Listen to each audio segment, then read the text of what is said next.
Bienvenidos a un episodio más de Nunca Solos. Hoy estamos en un lugar muy especial, en un lugar nuevo. Estamos en la iglesia Betel del pastor Robert Klimchuk. Bienvenido, pastor. ¿Cómo le va? Bienvenidos ustedes. Gracias por abrirnos las puertas de su iglesia. Y bueno, si le parece, comenzamos. Adelante. Comenzamos entonces.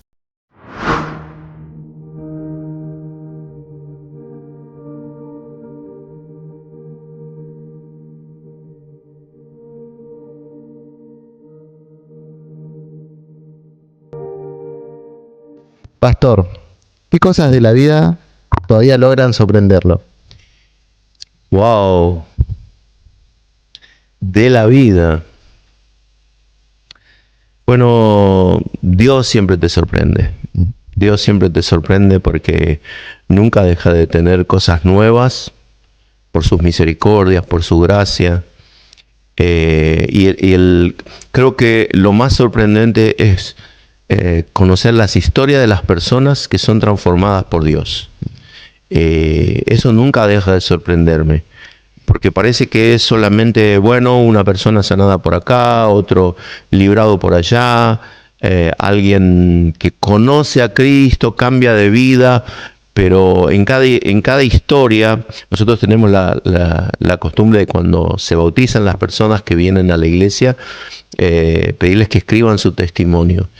Y nos sorprende las historias de vida que nos cuentan ese día. Quizás conocemos, yo como pastor por ahí conozco detalles, el resto de la iglesia no tanto, pero ese día es como que cuentan algo que hasta a mí me sorprende, no me lo habían contado, y eso es realmente grande. Eso hace que el corazón empiece a pensar en cuántas personas hay, cuántas historias, parece que todos somos iguales o que da lo mismo, y sin embargo no, Dios nos sorprende en grande con eso. Eso es lo que más me sorprende, sí. Qué lindo. Aparte, cada testimonio me imagino que son todos distintos, encima y fuertes. Sí, me imagino. Sí, muy fuertes. Lamentablemente empiezan con vivía solo, quería terminar con mi vida, o estaba metido en adicciones. Obviamente que los cambios son rotundos, pero en el medio es esos momentos, cómo Dios llega en el momento justo, a través de una persona. También nos alienta porque parece que lo que estás haciendo no es grande o no tiene mucho significado en sí, en el montón, pero para una vida significó la vida y la muerte. Y no es que uno se jacta, sino que uno puede ser un instrumento en las manos de Dios para repartir un folleto, ¿no? Los otros días estábamos hablando con algunos hermanos, eso de repartir folletos, que ya quedó fuera de moda, el tratado, ¿viste? Y algunos le dicen el tratadito. Y sin embargo, llegó una señora que literalmente yo creo que fue un ángel que le habló en un viaje en tren, y le dijo que tenía que ir a una iglesia y que ahí le iban a hablar de la salvación. Tenés que ir a una iglesia, tenés que ir a una iglesia. Y ella como que no quería saber nada. Se bajó en la siguiente estación y lo primero que encuentra es una persona que le da un folleto, un tratadito, con una dirección de una iglesia, y ella termina siendo esa iglesia. Es como que, wow, ¿qué pasó acá? Y ella misma estaba sorprendida. Y entonces vos ves que pequeñas cosas que uno hace con mucha pasión, ¿no? Esto que ustedes están haciendo es con mucha pasión, y de repente uno dice, bueno, ¿hasta dónde llega? Y a la vuelta el Señor te muestra, mira hasta dónde llegó lo que hiciste, lo que hablaste, lo que dispusiste. No es tan pequeño, es grande, porque significó la diferencia para una persona. Aparte, Dios puede usarnos a cualquiera, ¿no? Para hablar a cualquier persona. A todos. Mira, me usó a mí. Qué lindo. Me usó a mí. Yo era una persona que no podía hablar delante de la gente. Recuerdo que mi primer predicación, no me lo preguntaste, pero... No, pero igual usted puede... Mi primera predicación fue mi maestra de escuela dominical escribiendo un texto en una hoja, y yo desarrollando ese texto, ella me lo corregía, y cuando ya ella veía que más o menos estaba bien, yo lo tenía que decir o leer en la iglesia. Y yo me ponía la hoja acá adelante, temblando, y obvio que lo leía como podía, pero que la gente no me mirara la cara. Y fue en esta iglesia. O sea, yo nací en la escuela dominical en esta iglesia. Se crió acá y ahora Sí, sirve acá el Señor. sí, y mi maestra cada tanto me llama por teléfono Qué lindo. y me pregunta, ¿cómo estás, pibe? Qué buen recuerdo, ¿no? Sí, sí, sí. ¿Y cómo era Rubén antes de que la gente comenzara a llamarlo pastor? ¿Cómo era? Metiste el dedo Sí. en No el sé. enchufe. Bueno, una de las cosas que me cambió, sobre todo el matrimonio, fue el hecho de poder relacionarme con las personas. Yo no era una persona muy sociable. No, recuerdo que mi primer trabajo, o la primera vez que fui a buscar trabajo, me preguntaron, la primera vez, tipo 12 del mediodía. Era la primera vez que iba a buscar trabajo, tampoco me iba a levantar a la madrugada. Y me preguntaron si a mí me gustaba trabajar con personas o con cosas. Y adivina qué dije. Con cosas. Con cosas. Me dieron la mano y me dijeron, bueno, muchas gracias porque este trabajo es para trabajar con personas, así que usted no es la persona adecuada. Y yo salí diciendo, ¿por qué no dije personas? Bien. Y eso me marcó. Dije, no, en realidad no me gusta trabajar con personas. Pero nunca había trabajado, así que tampoco sabía. Y el Señor, bueno, ya te digo, a través de mi matrimonio, bendigo a mi esposa en esa tarea sobre mi persona y con otras personas muy allegadas que me fueron pastoreando. Yo es como que me abrí más a las personas. Vencí el miedo a hablar en público. Ahora me cuesta detenerme. Y obviamente el Señor me tenía preparado personas. Porque aún antes de ser pastor yo estuve un tiempo trabajando en el Seminario Bíblico de Fe como profesor y estaba con personas. Yo estaba delante de personas y tenía que hablarles a las personas. Así que tuve que vencer la timidez y tuve que relacionarme. Creo que el Señor me estaba preparando para esta tarea que es básicamente tratar con personas. Estamos en la iglesia, pero en realidad este es solo el edificio y son esas personas las que llenan este lugar y nuestras vidas las que nos llevan a aprender a relacionar. ¿Cómo era antes de ser pastor? Por ahí era buena oveja, pero no sé si hubiera sido buen pastor. Así que Dios trató conmigo bastante. Qué lindo, ¿no? Qué lindo. Sí. Qué bueno, porque es muy importante quizás esa parte de sacarle el temor, ¿no? De tratar con la gente y ahora todo lo que está haciendo. La verdad que es como que tenía un camino marcado, parece, ¿no? Así El Señor parece. tenía. Sí, llegar a ser el pastor de la iglesia donde nací, no, incluso no fue algo ni siquiera pensado, porque hubo un tiempo en que yo no estuve congregándome acá. Regresamos por una situación fortuita y Dios ya había, sin saberlo yo, ya había hablado con el pastor que estaba en ese momento para que quedara claro para él quién iba a ser el pastor. Todavía no era claro para mí, pero en el transcurso de esos años, mientras él todavía estuvo, que habrán sido 3 o 4 años que él me pastoreó acá, ahí el Señor fue mostrando a mi vida donde yo tenía que estar. Y ya de eso hace 25 años. Montón. Un montón. Un montón. Y otro detalle más.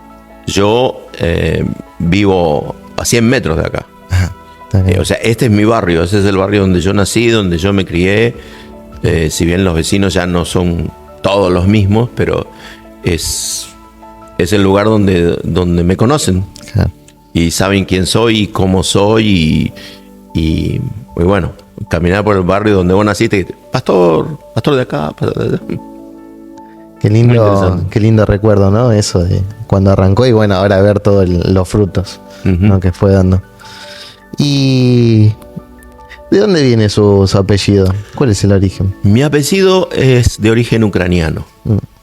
Papá vino a los 7 años de Europa. Y ya venían conociendo a Cristo. Ya la familia, mis abuelos, mi bisabuelo y mi bisabuela vinieron también. Y ellos ya conocían a Cristo, así que venían con otros creyentes convertidos en el barco, hacían culto en el barco, celebraban la cena del Señor en el barco y se fueron a parar a la provincia de Misiones. Y gracias al seminario yo tuve oportunidad de viajar a Ucrania. No fui al lugar donde nació mi papá, ni tampoco era el propósito, pero sí fui para dar clases y bueno, tuve la experiencia de pisar esa tierra y conocer un poquito más. Qué lindo. Sí. Qué lindo, igual, y qué interesante, ¿no? El culto en un barco, porque a veces se nos hace imposible a veces a algunos llegar y que una excusa que la otra. Pero cuando está el Señor y ponemos primero, se puede hacer en cualquier lado. Tal ¿no? cual. Y yo me encontré después con hermanos que viajaban, eran familias que viajaban con la familia de mi papá, y encontré un hermano que tenía la misma edad que mi papá, jugaba con mi papá en el barco. Y él me corroboró las cosas que me contaba mi papá. No es que no le creyera, sino que por ahí algún detalle más, menos me daba, y fue interesante conversar con él. Bueno, porque muchos de los abuelos, bueno, los abuelos, mi papá, mamá, todo eso ya no están, entonces no hay forma de hablarlo ya, ¿no?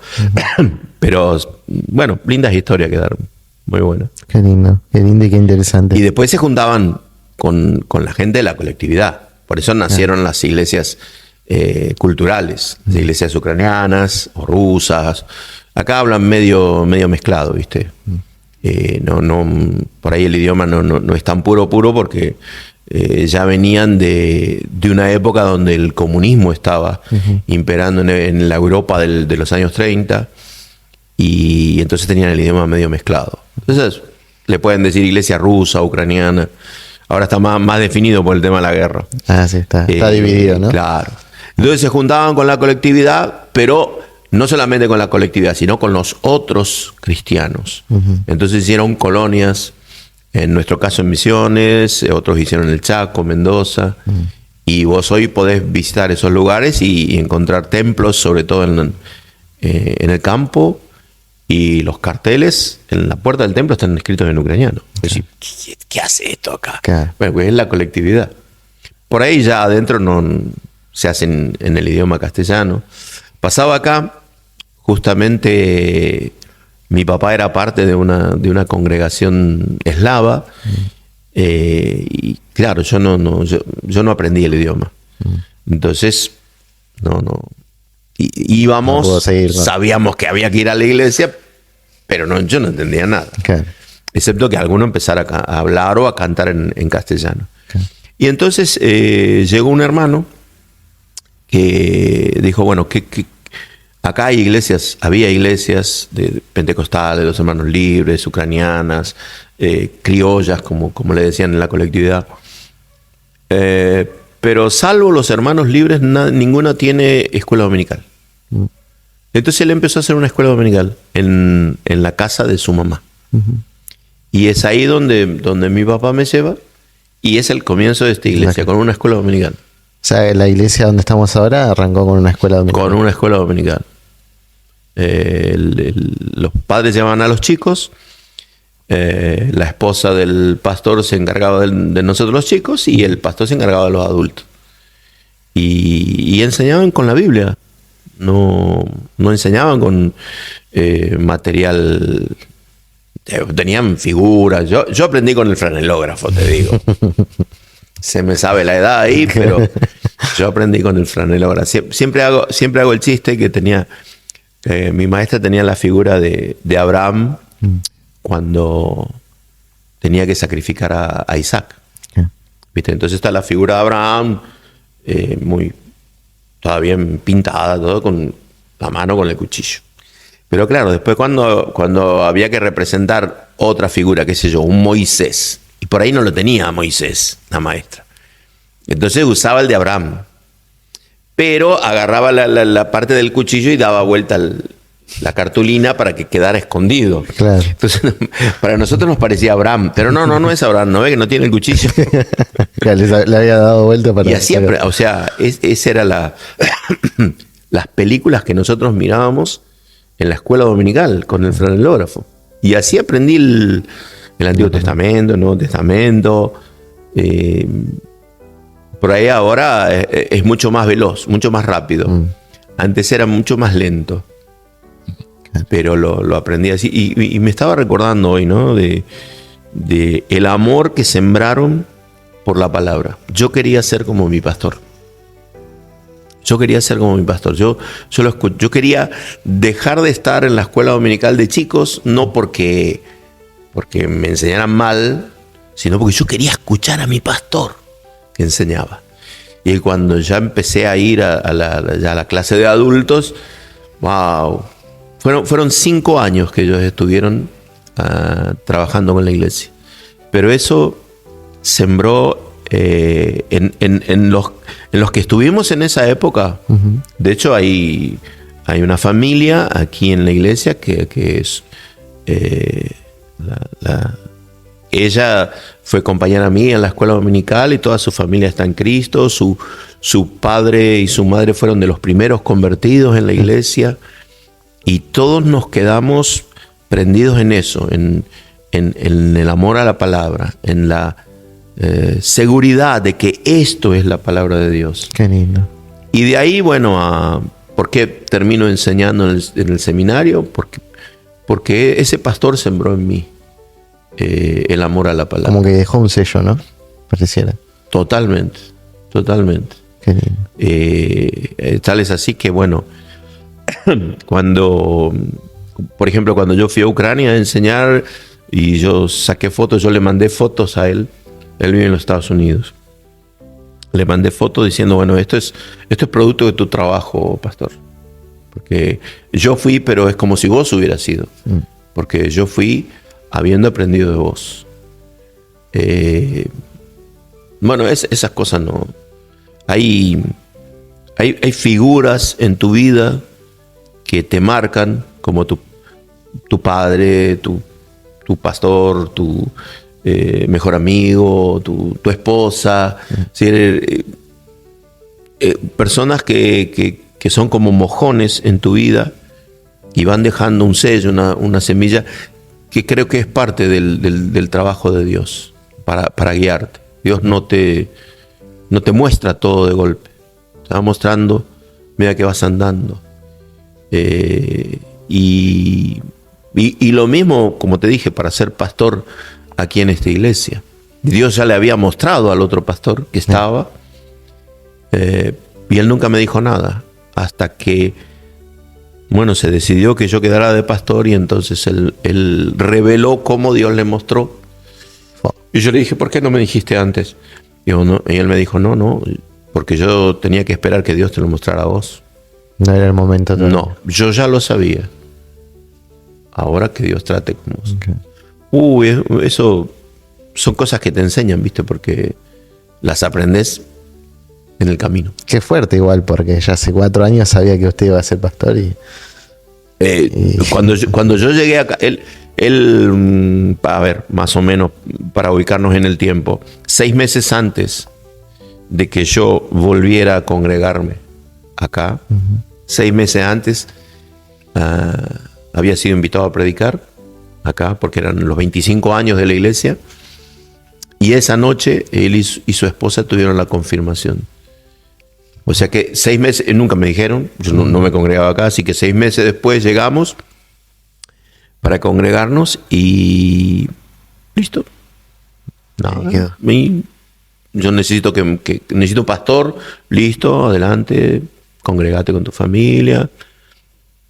Después, bueno, trabajamos juntos en el sentido de lo que yo podía aportar, lo que ellos hacían, hasta que un día dijo, mira, yo me voy a las misiones.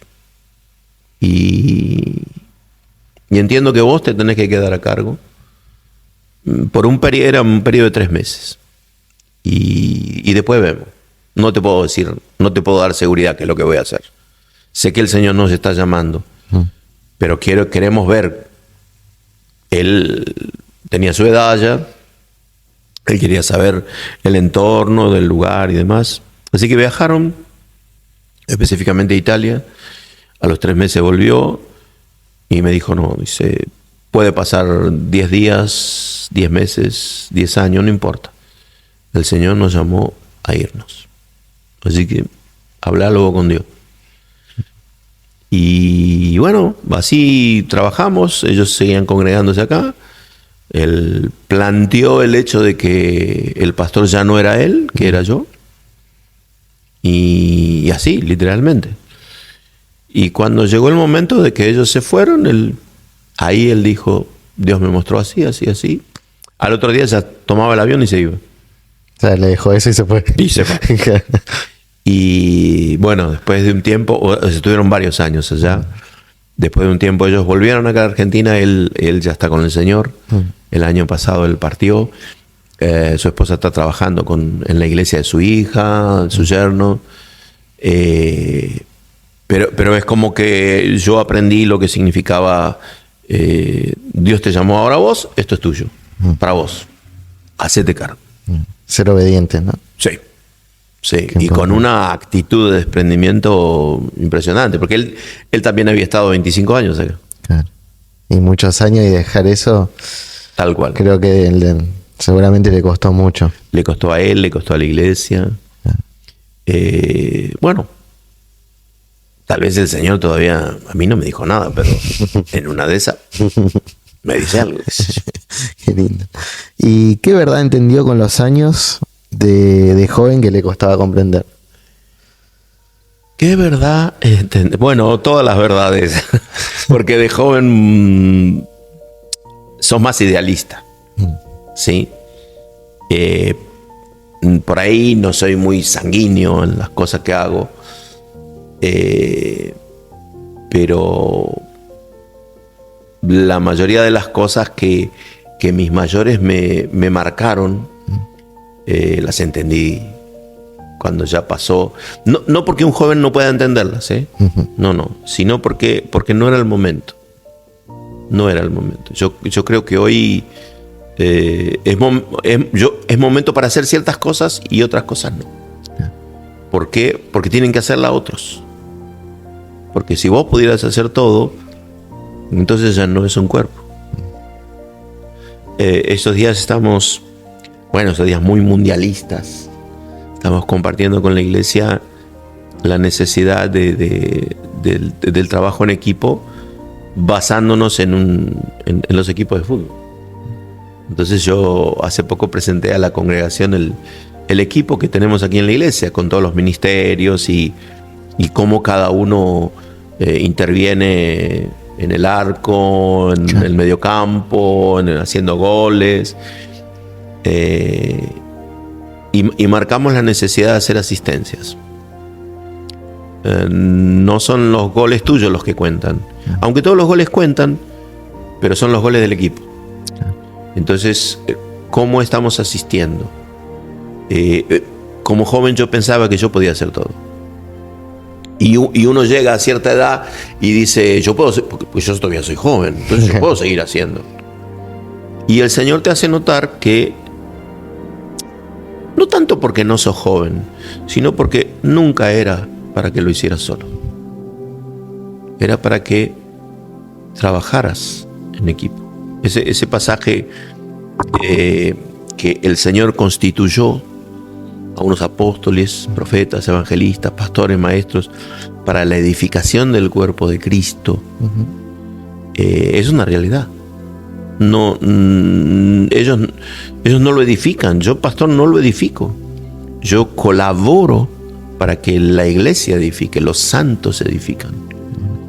Y más temprano, más tarde nos damos cuenta que así es y que no es que yo lo tenga que hacer. Yo tengo que estar, obviamente. A mí me gusta estar, qué sé yo, ¿Van a hacer algo? Bueno, voy a estar. No, deje que nosotros lo hacemos, pastor. Bueno, pero ¿cómo no voy a estar? Soy el pastor. A veces la figura también hace que las cosas se hagan, vamos a ser sinceros. Pero no es que yo lo tenga que hacer. ¿Por qué? Porque en cualquier momento el Señor dice, bueno, hasta acá llegaste. O porque me manda a otro lado, o por otra cosa. Pero la iglesia continúa, porque es el equipo del Señor, es el cuerpo del Señor. Y te digo, eso como que lo voy comprendiendo hoy con más madurez que cuando era joven. Incluso cuando me hice cargo de la iglesia. Porque, viste, la responsabilidad te cae encima y tengo que hacer esto, y tengo que hacer lo otro. No, y llegas a un punto en donde te estresas. Ahora le decimos estrés. Colapsas. La mente estalla de tanta responsabilidad. La mente, el cuerpo. Te empiezas a equivocar. Y te equivocas mucho. Y no querés equivocarte. Entonces, para no equivocarte, procuras hacer más. Entonces te equivocas más. Hasta que te detenés. Creo que la madurez también te trae esto de contar el tiempo de otra manera. Sí, es cierto que no tenemos tanto tiempo para alcanzar a la gente que necesita convertirse. No es tanto el tiempo para discipular, no es tanto el tiempo para... Pero a veces vos te preguntas, ¿y por qué Jesús se tomó 30 años hasta que apareció en su ministerio? Voy a hacerte una pregunta. Sí. Ya que vos me hiciste varias. ¿Qué fue lo que más hizo Jesús durante su vida? Y yo creo que fue marcando su ministerio, ¿no? Ajá. Cómo iba a ser su ministerio. Es lo que yo siento. Ok, entonces, ¿qué es lo que más hacía? ¿Qué es lo que más hizo? Y ser buena persona. Demostrar. Ser buena persona, bueno, amar al prójimo. Amar al prójimo. ¿Sabes que yo descubrí algo? Los hermanos acá en la iglesia no me responden las preguntas porque saben que yo soy medio tramposo. Pero yo descubrí algo, que lo que más Jesús hizo en su vida fue mesas, sillas, plato de madera, vaso de madera. Porque era carpintero. Hace 30 años, ponele 20 años, aprendiendo de su papá. Y después 3 años, sanó, enseñó y se manifestó a todos. Pero la mayor parte de su tiempo hizo cosas de madera. Es verdad eso. Claro, entonces, pero no perdió el tiempo. No, porque alguien tuvo una mesa de madera, o una silla donde sentarse, o una puerta, o no sé qué, lo que construirían de madera.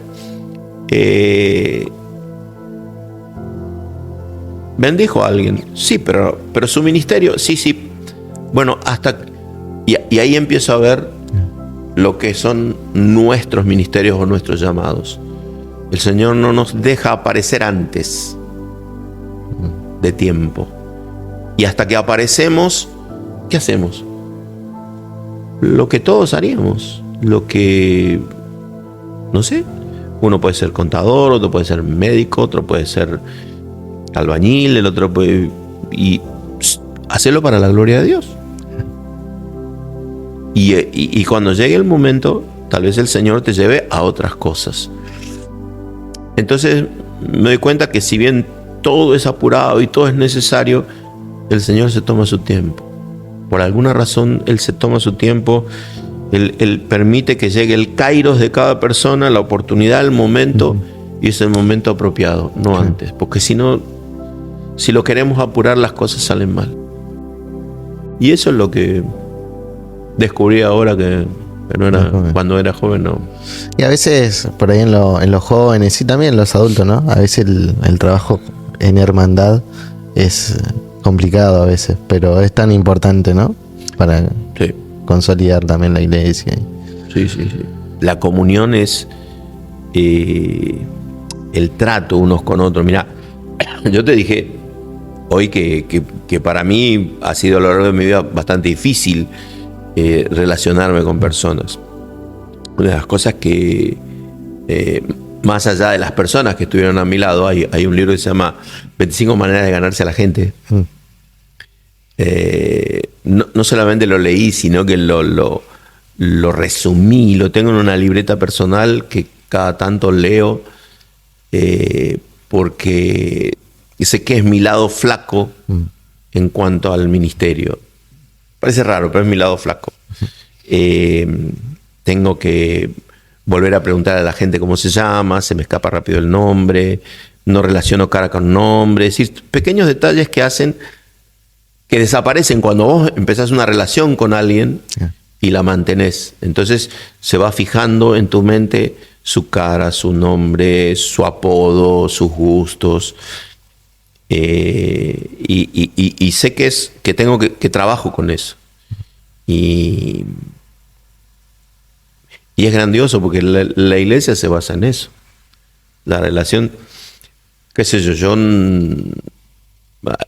quizá hay pastores que se relacionan de otra manera, las iglesias grandes, las mega iglesias, donde la gente empieza a perder el contacto con los líderes, con el pastor, sobre todo, y entonces por ahí llega y dice, pues yo ¿puedo hablar con el pastor? Sí, ¿cómo no? ¿Y en qué momento puedo hablar? ¿Estás hablando con el pastor? Pues yo estoy en la puerta, lo estoy recibiendo. Y por ahí iba a una iglesia donde no ocurría eso. ¿Está mal? No, es otra forma.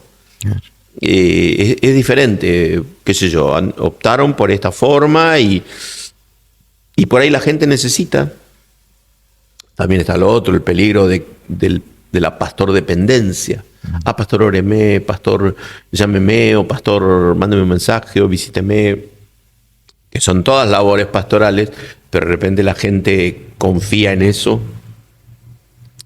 más que en el Señor. Entonces uno tiene que ser una figura, un instrumento nada más. La figura central es Jesús, nada más. Y uno llega a un momento donde tiene que soltar a esa persona. Pero lo de relaciones está muy bueno. Sí, es lindo aparte estar en comunión, ¿no?, con los hermanos. Totalmente. Hace bien aparte. ¿Y qué cree que Dios espera de una iglesia en este tiempo? Yo creo que el Señor nunca esperó nada diferente de una iglesia, sin importar el tiempo. Y tiene que ver con hacer discípulos. Hagan discípulos. Gente que me conozca y gente que crezca formándose a la imagen de Jesús. Los medios pueden ser los que cambian. Los instrumentos. Hoy usamos este tipo de medios más tecnologizado, más visible, más constante, más permanente. La gente lo consulta más. Obvio que tiene toda un protocolo porque, viste, no sé, antes vos ibas a una iglesia y te sentabas y escuchabas todo lo que tenías que escuchar porque después venía el mensaje. Ahora, si vos entras en una transmisión, los 10 primeros segundos te dicen si lo vas a seguir viendo o no. Y cambiás. Entonces, todo tiene que ver también con una forma de hacer las cosas que llame la atención, que la gente se quede, que la gente te escuche. Y alguno lo puede tomar como una manipulación. Y en realidad no, es saber que estas son las reglas del juego y vos entras en ellas. Porque tenés un mensaje claro para transmitir. Lo mismo pasa con la metodología dentro de las reuniones. Quizá cambia la liturgia. La iglesia en sí tiene 3 elementos siempre presentes. Uno es la doctrina, otro es la cultura y otro es las costumbres. ¿Por qué seguimos ciertas costumbres? Porque nos acostumbramos, porque nos resulta cómodo. Por ejemplo, nosotros tenemos reunión los domingos por la mañana, porque nos acostumbramos. Quizás sería difícil tenerlo en la tarde, hacer que la gente se acostumbre. Tardaríamos un poco, pero quizá lo haríamos. O quizá vendría otra gente que no viene a la mañana, por costumbre.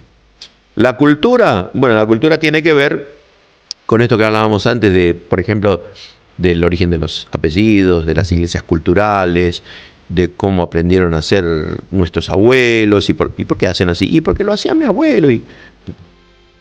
Ahora, ¿las costumbres cambian? Sí. Claro. ¿Las culturas también? Sí. Lo único que no puede cambiar es la doctrina.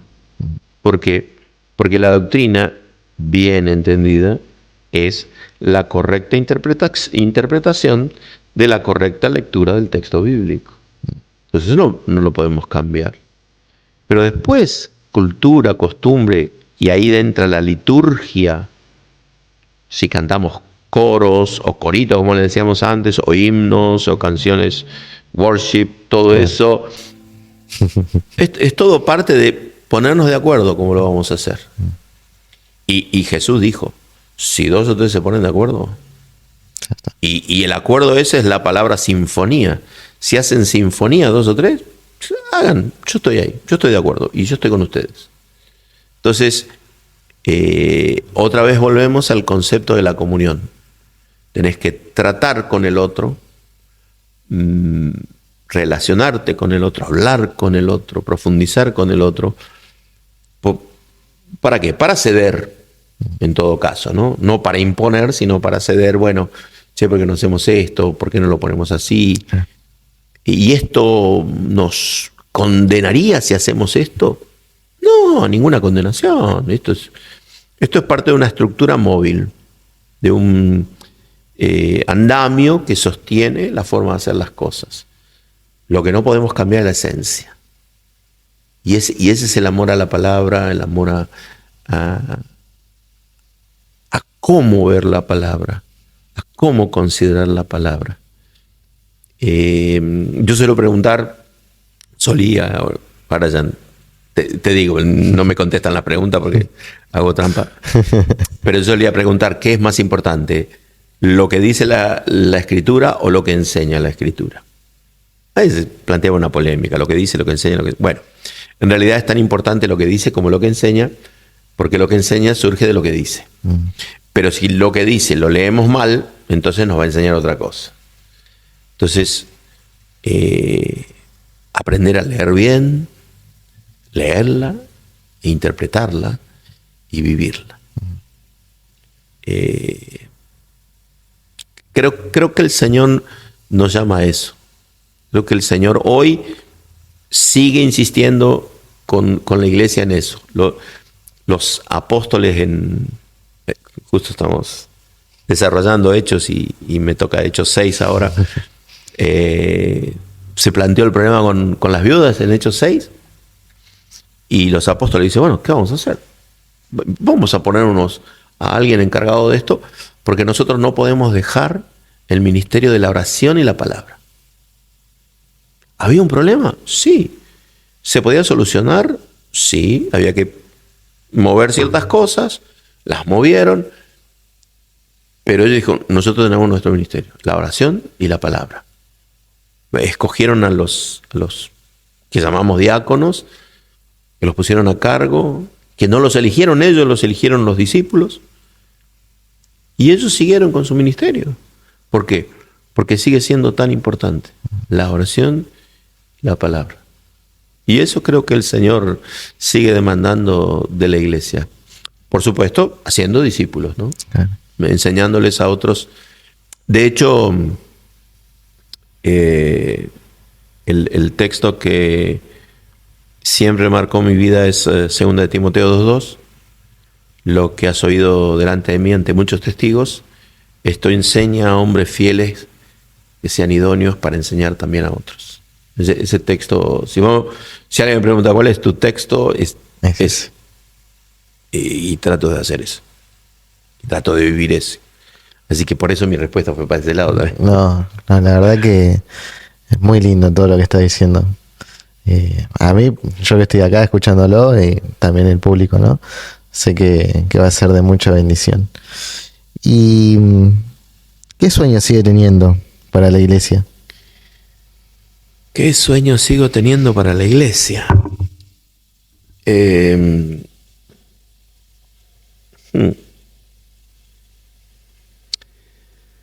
Mira, creo que no sé si es que no sueño, específicamente para nuestra congregación. No sé si es un sueño, porque por ahí decirlo como sueño es como que inalcanzable, ¿no? Entonces por ahí nunca lo pensé en función de sueño, ¿no? Lo pensé en función de proyecto, de plan. Como te dije, aparte, mientras nos estábamos preparando, tenemos unos terrenos, les llamamos el campus, porque nuestro proyecto tiene que ver con llevar ahí todo lo que tiene que ver con la formación de chicos y chicas dentro de la iglesia, jóvenes. No estamos construyendo un templo, ese es nuestro templo. Hoy nos alcanza. Si no nos alcanzara, entonces haríamos 2 reuniones los domingos. ¿Qué quiero decir? No estamos construyendo un templo, un edificio como templo, sino que estamos construyendo aulas. Aulas con sus respectivos sanitarios. La idea es tener también un comedor amplio con una cocina, incluso poder terminar un departamento en el lugar. Y eso nos ocuparía uno de los terrenos. Después tenemos 3 terrenos más que nos gustan con verde, árboles, pasto, quizá reforestarlo un poco, pero que sea un pulmón verde para la iglesia. Muchas congregaciones, sobre todo acá en Berazategui, solamente tienen un lugar, o porque alquilan o porque es un salón, como hacemos, ¿no? Quizá un pastor, el Señor lo bendice con dinero, y dice, ¿qué vamos a hacer? Y vamos a ampliar la iglesia, y vamos a agrandar la iglesia, o el edificio de la iglesia, mejor dicho. Y Dios a nosotros nos bendijo ya teniendo un lugar, que hay que mantenerlo obviamente, pero ese proyecto es, si podríamos decir, nuestro sueño, ¿no? El hecho de decir que haya un lugar físico donde puedan llegar jóvenes y formarse, ser discípulos y no solamente sentarse, sino tener un espacio donde aprender las otras cosas de la vida. ¿Sí? Porque algo que también... Mira, justamente hoy estaba escuchando me subo al auto y enciendo la radio, ¿no? Y la consigna del día era si fueras a hacer una academia, porque hay cierta actriz que dice que va a empezar una academia para dar la oportunidad a las chicas que se parezcan a ella. No viene al caso. Entonces preguntaban la consigna del día, si vos pudieras abrir una academia, ¿de qué la harías? Entonces un oyente dijo, yo haría una academia para que la gente, o para que los jóvenes aprendan a hacer limpieza, porque no saben hacer limpieza. Me quedó eso. ¿Cuántas cosas que se perdieron en el camino, ¿no? Y todavía siguen siendo necesarias. Obviamente que dentro de 6 meses va a haber puestos de trabajo que hoy no existen. Ahora, dentro de 6 meses van a comenzar a existir. Porque todo está en una vorágine tan acelerada que todo cambia. Pero hay cosas que sí vamos a seguir necesitando, ya sea aunque sea para los museos, pero vamos a seguir necesitando, y no hay tanta gente para poder hacerlo. Entonces, bueno, siempre la idea de de compartir con muchachos y chicas las cosas de la vida.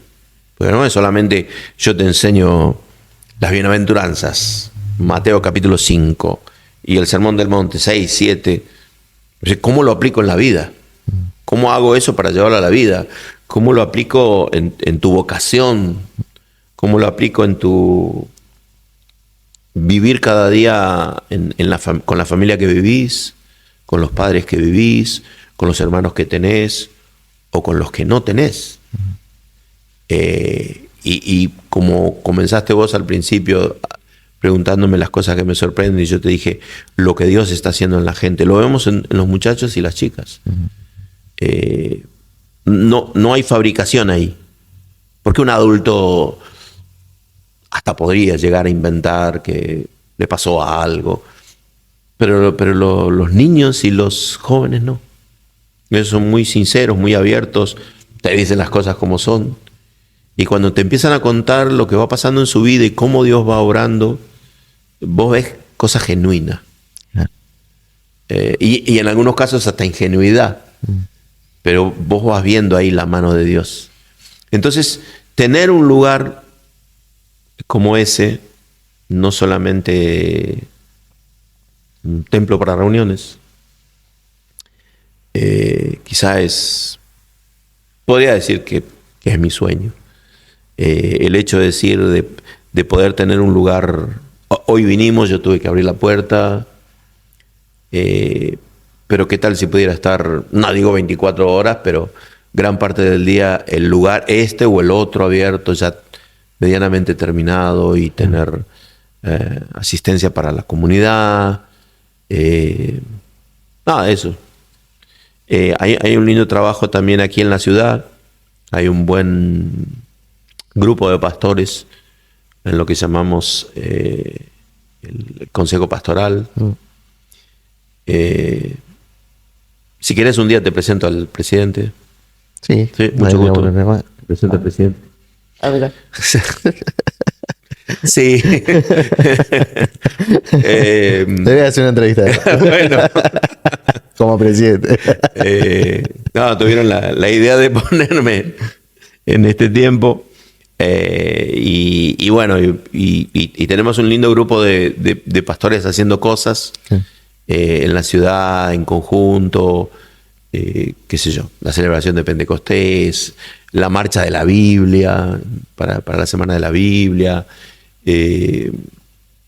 O sea, eso mismo que yo te cuento en la congregación es como que lo vamos tratando de mechar en el grupo de pastores que tenemos. Tenemos un buen, lindo grupo de amistad con un gran número de pastores. Qué bueno, ¿no? Que se unan como pastores. Eso es, la verdad que habla muy bien de acá también de la ciudad, ¿no? Porque hace falta. Algo que venimos haciendo ya hace 2 años. 2 años. Venimos haciendo cadena de oración todos los días del mes. O sea, nuestra congregación le toca los días 18 de cada mes.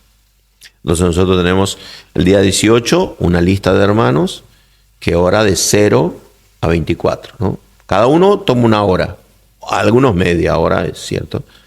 Entonces, el que termina le manda un mensaje al que sigue, así cubrimos todo el día 18. El día 19 otra congregación, el 20 otra congregación, el 21 otra congregación, y ya venimos 2 años haciendo lo mismo. Qué trabajo, ¿eh? Entonces tenemos todos estos meses de 2 años, todo el tiempo, 24/7, hay alguien orando. Entonces en el grupo de WhatsApp de pastores está comenzando esta iglesia, ya termina esta iglesia, ahora comienza esta iglesia.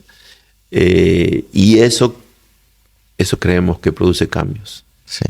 Porque el acuerdo de que hablábamos hoy, ¿no? El acuerdo con los hermanos aquí en la comunión, eso se trasladó a los pastores, y para mí eso es oro puro, porque nadie está obligado. Parecía una cosa, bueno, a ver si la logramos, cubrir todo el mes. Cuando cubrimos todo el mes, bueno, vamos con el siguiente mes.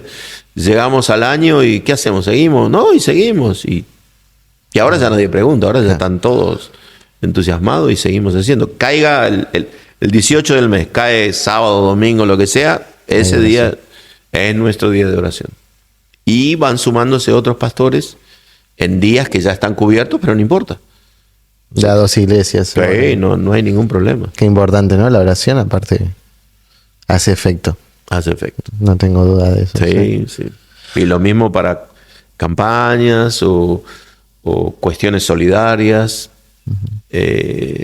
Bueno.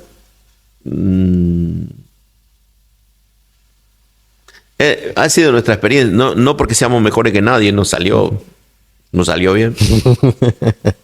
Qué lindo. ¿Y qué le gustaría que sus hijos continúen con cuando usted ya no esté?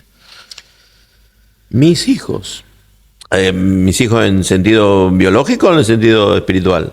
Hijos espirituales y biológicos, si es que tienen. Tengo 3 hijas. Ah. Sí, 2 están casadas, una está soltera. Hay uno que está riendo. El sonidista justo. El sonidista, bueno, después hablamos. Es buen chico. Es buen chico. Sí, bien. Todas recibieron al Señor, han estado trabajando en la iglesia. Una casada y la soltera se congregan acá.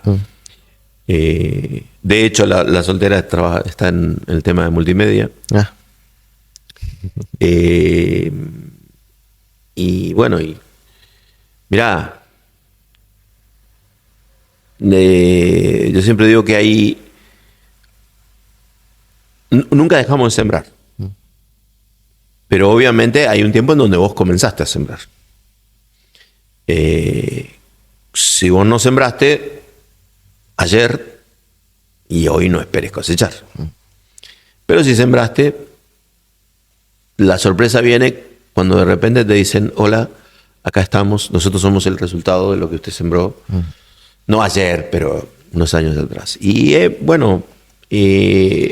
venido encontrando incluso algunos pastores que fueron discípulos nuestros en esta congregación, en otra donde estuvimos.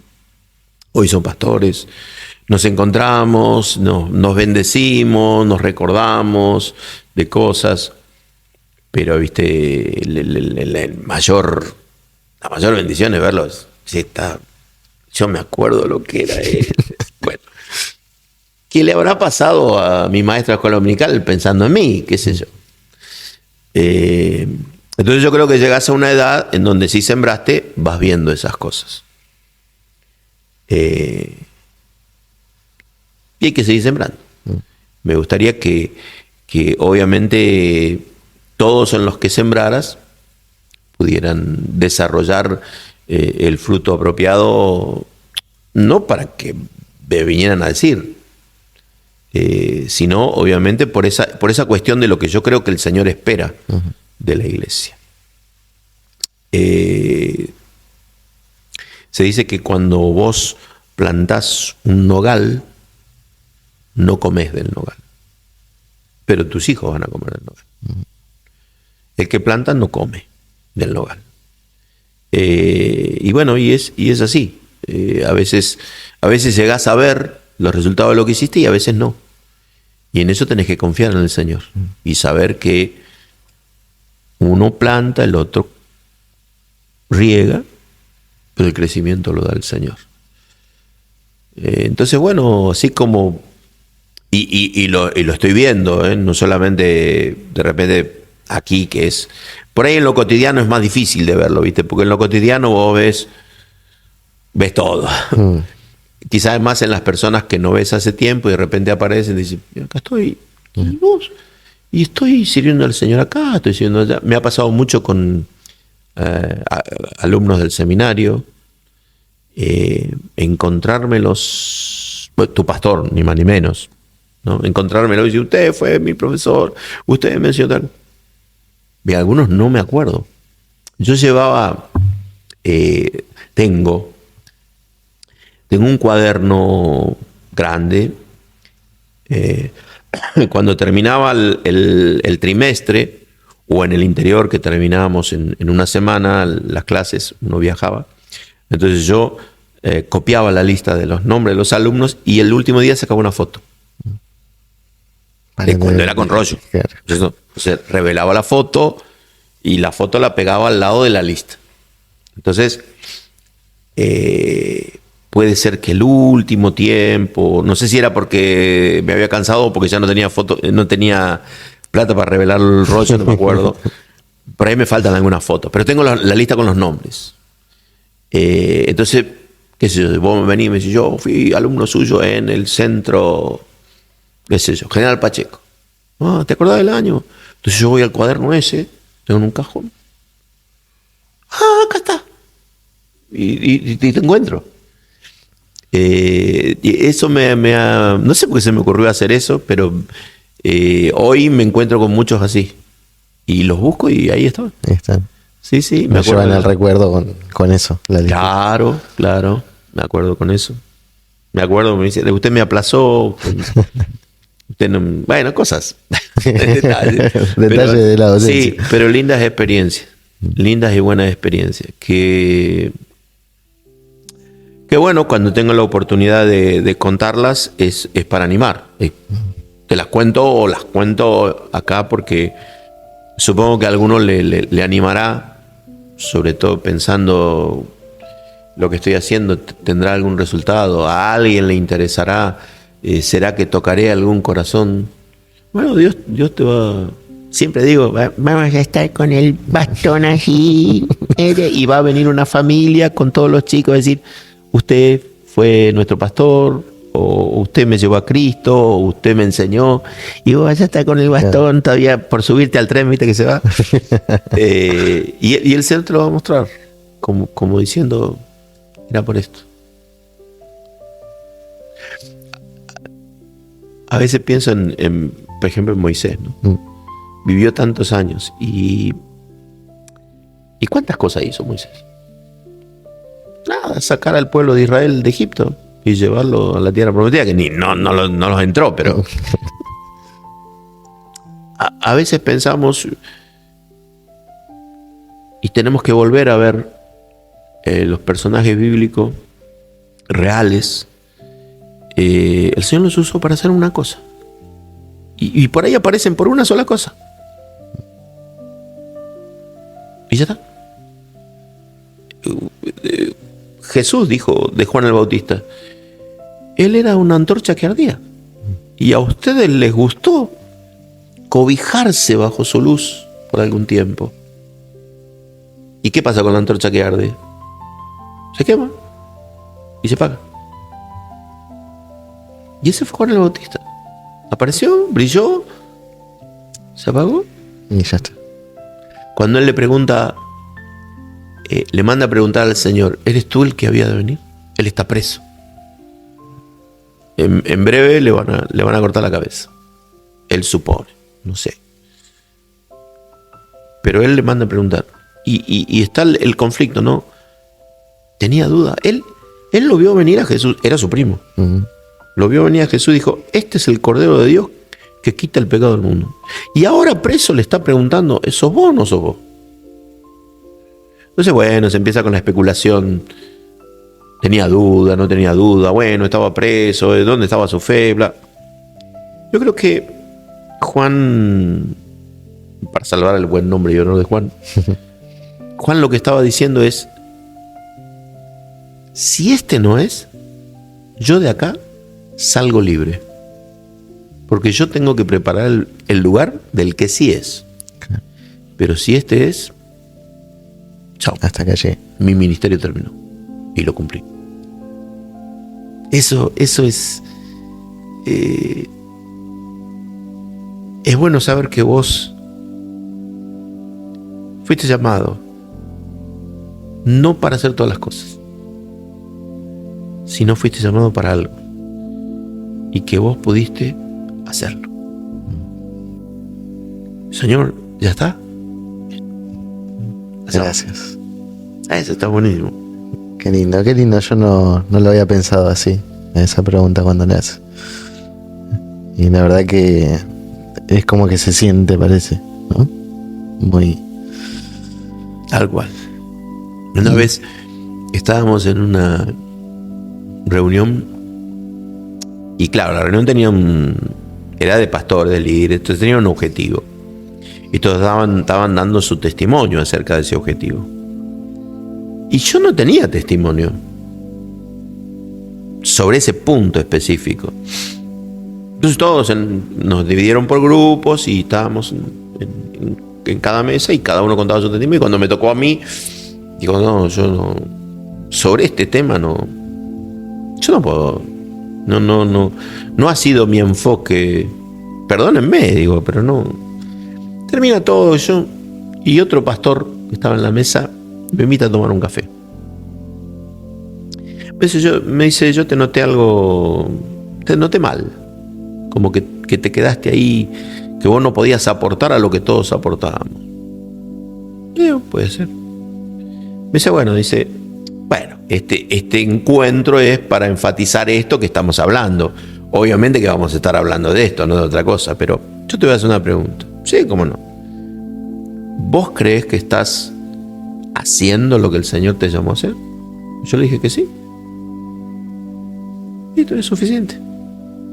No necesitas demostrarle a nadie con un testimonio que no es el tuyo algo que el Señor no te llamó a hacer.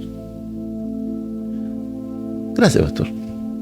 O sea, no es que estaba deprimido ni nada, pero esa conversación me devolvió el enfoque. Porque es como que estaba ahí como diciendo, acá estoy de más, esto. Entonces capaz que fracasé.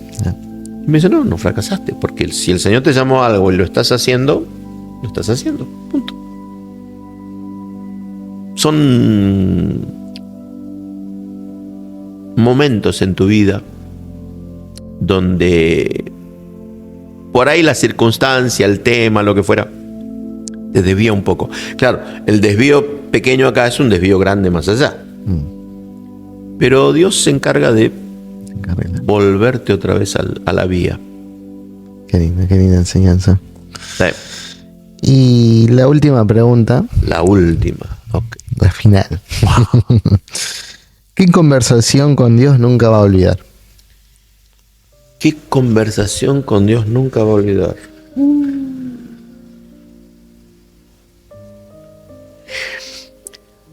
Hay una que no me olvido. Quizás no es muy dramática, pero no me olvido. Tenía que decidir de ir a un cierto lugar. Era un viaje a Europa. Vino así de la nada. Y no tenía que pagar. Hasta me llegaron los pasajes. Mira, hasta me llegaron, es una cosa, me llegaron unas cintas de color, recuerdo que eran amarillas, para que yo pudiera atarlas a la manija de la valija, para que cuando llegara al final del viaje, allá a Europa, era a Ámsterdam, Holanda, yo podía reconocer mis valijas por las... Hasta eso me mandaron. Estaban reorganizados los holandeses. Y es como que tenía todo y no me definía para ir. No me definía. Y entonces empezó a plantearse, era hace bastantes años atrás, ¿no? Empezó a plantearse no el conflicto del viaje en sí, sino ¿estoy haciendo realmente lo que tengo que hacer? Todavía no había pasado lo de la conversación con este pastor, ¿no? Era mucho antes. Estaría haciendo algo que no... Por ahí estoy desubicado, desconcentrado, y ahora viene esto y no sé si tengo que ir, pero... Y si ir es la voluntad del Señor y yo no voy, y si ir no es la voluntad del Señor y yo voy. Por ahí para otro, en otro, fuera de ese contexto no significaba nada. Para mí era muy, muy, muy conflictivo. Así que una noche me quedé orando. Tengo una particularidad. A veces,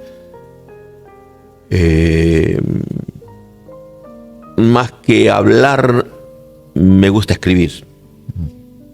Entonces escribo en borrador.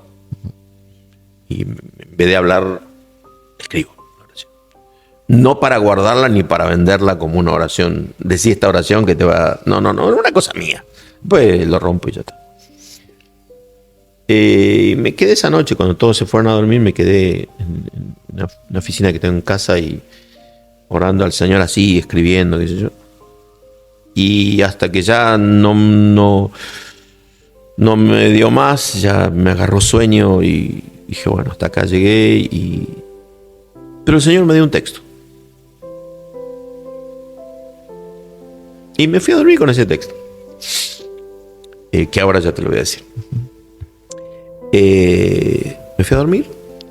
Y yo había ya hablado con un pastor amigo, mayor que yo. Quizá él tenía en ese momento la edad que tengo ahora. O sea que estamos hablando de hace más de 30 años. Y él me dijo, yo no puedo atenderte, pero le voy a pedir a otro de nuestros pastores que pueda conversar con vos, si te parece. Sí. Así que yo al otro día me tenía que encontrar con ese pastor. Nos reunimos, charlamos, bla, bla, bla, bla. Entonces él me preguntó cuál era mi conflicto. Y yo le hablé de no saber hoy si lo que estaba haciendo era la voluntad de Dios o no. Y tener miedo de equivocarme. Y él me cita el mismo texto que el Señor me dio a la noche. El perfecto amor echa fuera el temor. De donde el que ama no teme. Él me cita ese texto. Cuando él me cita el texto, yo me lo quedo mirando, pero él me lo aclara. Y me dice, Rubén, ¿y si te equivocas? ¿Qué? ¿Cómo que? Si me equivoco, está mal. ¿Y? ¿Cómo y? Como si él supiera algo que yo no sabía. Y de hecho, sí lo sabía, pero cuando las cosas te presionan, te olvidas. Y él me dijo algo que todos sabemos, pero me lo dijo de una manera diferente. Me dijo, Jesús murió en la cruz para que vos te pudieras equivocar tranquilo. Wow. Porque cuando te equivocas, o sea, no estás hablando entre pecar o no pecar. Pues no estás diciendo, ¿qué hago? Che, ¿me voy al mundo o me quedo en la iglesia? No. Estás diciendo, ¿voy a este lugar o no voy a este lugar? ¿Hago esto o hago lo otro? O sea, vos querés servir al Señor. No sabes cuál es el enfoque, podés equivocarte. Bueno, equivocarte. ¿Qué vas a hacer a lo sumo? Vas al Señor, le pedís perdón y empezás de vuelta. Porque Dios te ama y no tiene ningún temor de que vos te equivoques. El temor lo tenés vos. Hasta que vos aprendas a amar al Señor de tal manera que una equivocación no representa una distancia con Él, sino que es un parar, pedir perdón y empezar de vuelta. Y un aprendizaje también, ¿no? ¡Buah! Así. Por eso me acuerdo de esa oración que yo hice, porque, bueno, muchas pueden haber sido así de rápidas, ¿no? Qué sé yo, cuando tuvimos COVID y se me fue el gusto y el olfato y estando acá en la iglesia dije, Señor, hoy podría ser el día que me lo devuelva. Así que cuando volví a casa nos pusimos a tomar mate y empecé a tener gusto y y olfato otra vez. Es significativo, pero es muy circunstancial. Es decir, la otra oración es como que tenía que ver con no solamente ese momento, sino algo mucho más allá. Y hasta el día de hoy. Porque vos me lo preguntás y me acuerdo. Así que no es para que no se equivoque. Nadie quiere equivocarse. A nadie le gusta equivocarse. Pero aún las equivocaciones tienen una red debajo. El Señor no va a dejar que nos caigamos en nuestras equivocaciones. Él va a sostenernos y va a levantarnos. Porque tenemos la actitud de levantarnos. Qué lindo. Esa es la oración que recuerdo. Qué lindo. ¿Y algún mensaje que le quiera dejar a la audiencia, a la iglesia, a la suya, a sus hijos? ¿Algún mensaje que quiera a esa cámara? Wow. Se las pensaron las preguntas, ¿eh? No. Amen al Señor. Amen al Señor, porque el Señor nos ama mucho. Independientemente de que el Señor no haga nada más por nosotros. Puede que alguno esté enfermo, necesitado, distraído, y puede que el Señor no haga ninguna cosa a nuestro favor, nada. Pero ya lo hizo todo. Y todo fue por amor. Así que todo lo que haga a partir de ahí es un extra. Es como dice la Escritura, todo lo demás va a venir añadido. Y esas son todas añadiduras. Y son por gracia, y es porque el Señor nos ama y porque tiene un plan con nosotros. Así que todo lo extra que recibimos es saborear ese amor extra de Dios y alentarnos a que nosotros le amemos de tal manera que lo más importante en nuestra vida sea Él. Ya sea que seamos solteros y estemos pensando en formar nuestra familia, ya sea que estemos casados y estemos pensando en arreglar las diferencias en el matrimonio, o que tengamos hijos y sea difícil tratar con ellos, o con nuestros amigos, o con la congregación. Si Jesús está en el lugar primordial de nuestra vida, en el lugar prioritario, en el centro de nuestra vida, todo lo demás va a ser añadido de una manera milagrosa.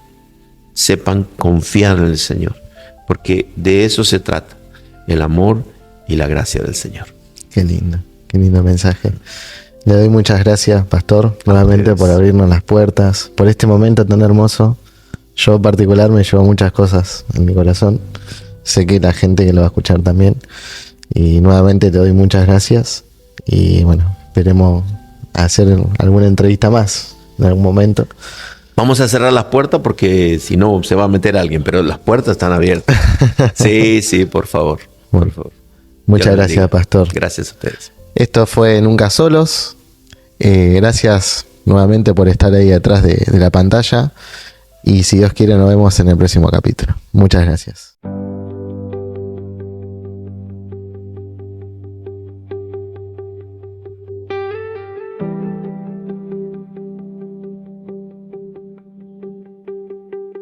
Voces que acompañan.